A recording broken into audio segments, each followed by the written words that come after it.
धृतराष्ट्र के अंतिम समय में क्यों छोड़कर भागे थे संजय। धृतराष्ट्र को महाभारत का सजीव वर्णन करने के लिए महर्षि वेदव्यास ने संजय को दिव्य दृष्टि प्रदान की थी। महाभारत की कहानियां हमें बताती हैं कि सूत पुत्र संजय बुनकर से ब्राह्मण बने। इन विद्याओं को ग्रहण करने के पश्चात ही संजय को धृतराष्ट्र की महासभा में एक सम्मानित मंत्री का पद भी मिला। जब महाभारत का युद्ध शुरू होने से पहले धृतराष्ट्र के कहने पर संजय को दिव्य दृष्टि मिली, तो उन्होंने महाभारत का सारा सजीव वर्णन धृतराष्ट्र को कह सुनाया। इसी समय उन्होंने अपने प्रभु श्री कृष्ण के विराट रूप के भी दर्शन किए।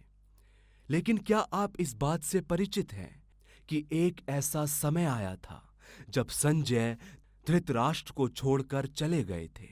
क्या आप इस बात को जानते हैं कि संजय ने धृतराष्ट्र को उनके अंतिम समय यानी मृत्यु के क्षणों में छोड़ा?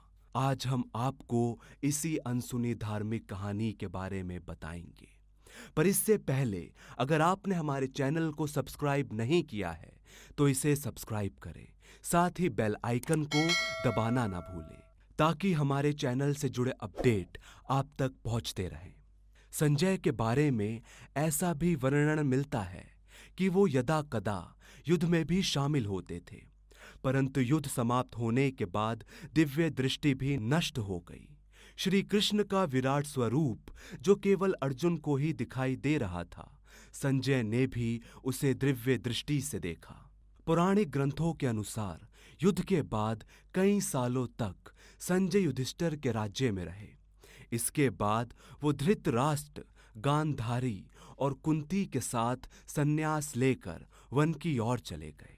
वन में रहते हुए एक दिन धृतराष्ट्र गंगा नदी में स्नान के लिए जाते हैं। दुर्भाग्यवश उनके जाते ही जंगल में आग लग गई।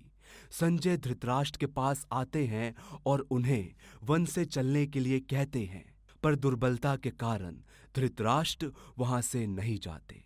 इसलिए गांधारी और कुंती भी नहीं जाती। सभी के मना करने पर संजय अकेले ही वन से चले जाते हैं और तभी तीनों लोग आग में झुलसकर मृत्यु को प्राप्त हो जाते हैं। तीनों की मृत्यु के बाद संजय हिमालय की ओर आगे चले जाते हैं। इस तरह संजय ने धृतराष्ट्र, गांधारी और कुंती का अंतिम समय में छोड़ दिया था साथ। तो कैसी लगी आपको हमारी ये कहानी? कमेंट सेक्शन में जरूर बताइए। आप देख रहे हैं द भक्ति, क्योंकि भक्ति में ही है असली शक्ति।